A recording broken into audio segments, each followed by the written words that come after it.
Org. WSBT 22 News at 5:30. Goshen is fed up with delays in getting the former Johnson Controls factory site cleaned up. Debris is still piled high nearly 2 years after the demolition process began. A property owner promised to clean it up but has not finished the job. WSBT 22's Ed Ernstis tells us that owner is now in violation of a state cleanup order even after getting an extension. If you drive by the south part of town near the high school, this is what you will see at the former site where Johnson Controls once stood. Piles and piles of demolition debris that has been sitting there for quite some time. Debris that should have been removed and the site cleaned up some time ago. We've been hassling with the owner of that property ever since Johnson Controls basically vacated the property. And we're frustrated with the owner, we're frustrated with the demolition contractor. The demolition has been going on for just under 2 years.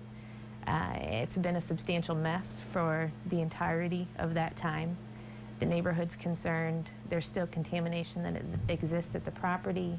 Right now, no work is going on at the site. The city says there are violations here of city rules regarding solid waste. We've done everything that we can possibly do, and so we've called in IDEM to look at the situation, and they've been putting some deadlines on the demolition contractor and owner.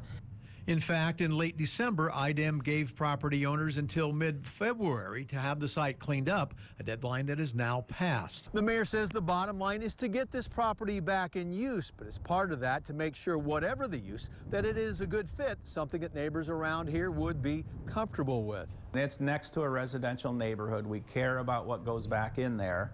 There have been some proposals that would not be friendly to the neighborhood or friendly to the environment or whatever. So we do care about the property, but getting it cleaned up is the first step. Ed Ernstis, WSBT 22 News. The mayor says Goshen schools have shown interest in the property. We have not heard back from IDEM about any penalties the property owners could